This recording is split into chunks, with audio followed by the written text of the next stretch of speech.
நம்மளோட சௌந்தரராஜன் அவர்கள் சொன்னதை போல ஏதோ ஒரு கல்லூரியா நடந்துருச்சு அப்படின்னு இல்லை.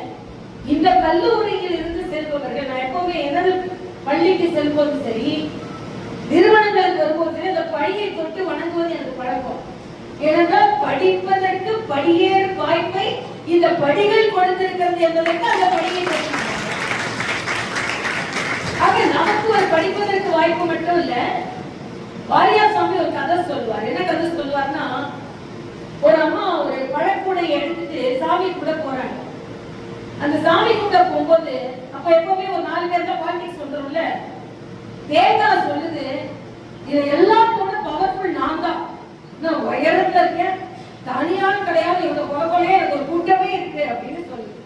வாழைப்பழம் சொல்லுது, நீ மட்டும் கூட்டமா இருக்கிய, நானும் கூட்டமா தான் இருக்கேன், அதனால எனக்கு தான் இதுல பவர் ஜாஸ்தி அப்படின்னு சொல்லுது. வெத்தலை சொல்லுது, உங்களோட தோட்டத்துக்கு கூட செருப்பு போட்டு யாரும் வரலாம், எங்க தோட்டத்துக்கு யாரும் செருப்பு கூட போட்டு வர முடியாது அப்படின்னு வெத்தலை சொல்லுது. இதையெல்லாம் கேட்டுக்கொண்டு இந்த வெள்ளை கற்பூரம் இருக்கிறது பாருங்க, அமைதியா இருக்கு, அது விலையும் குறைவு, அது ஆளும் எளிமையா இருக்குது. ஆனா அந்த அம்மா பூஜை பாத்திரத்தை கொண்டு சாமி கிட்ட கொடுக்குறாங்க. சாமி கிட்ட கொடுத்த உடனே தேங்காயை உடைச்சு பாதி சாமி எடுத்துக்கிறார், பாதி தட்டுல வச்சிடுறாரு.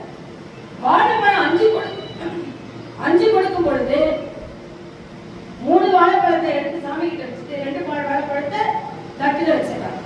5 வெத்தலை இருக்கு, அதுல 3 வெத்தலை எடுத்து சாமி கிட்ட வச்சுட்டு 2 வெத்தலை எடுத்து தட்டுல வச்சிடறாங்க. அப்படின்னா விலை வாய்ந்தவன் நான் தான் பவர்ஃபுல் சொன்னவங்க எல்லாம் பாதி தான் கடவுள் எடுத்துக்கிறார். ஆனா இந்த கற்பூரம் பாருங்க, நான் எளிமையானவன், நான் ஒண்ணும் பேசாம நான் சேவை செய்வதற்கு வந்திருக்க மாட்டேன்னு சொல்ற கற்பூரத்தை சாமி எடுத்து கற்பூரம் காமிக்கிறாரு. கற்பூரம் முழுமையாக இறைவனுக்கு அர்ப்பணமாகிறது. இறைவனும் அதை முழுமையாக ஏற்றுக்கொள்கிறார், எந்த மிச்சமும் வைக்காம. ஆகவே எளிமையான வெள்ளை கற்பூரம் எப்படி சேவை செய்கிறதோ அதே போல இந்த வெள்ளுடைய செவிலியர்கள் இறைவனுக்கும் சரி, நமது மாநில குலத்திற்கும் சரி, மனித குலத்திற்கும் சரி, நோயாளிகளுக்கும் சேவை செய்கிறார்கள். அதனால் இறைவன் உங்கள் சேவையை முழுவதுமாக ஏற்றுக்கொள்கிறான். அதுதான் அதோட தாற்பயம்.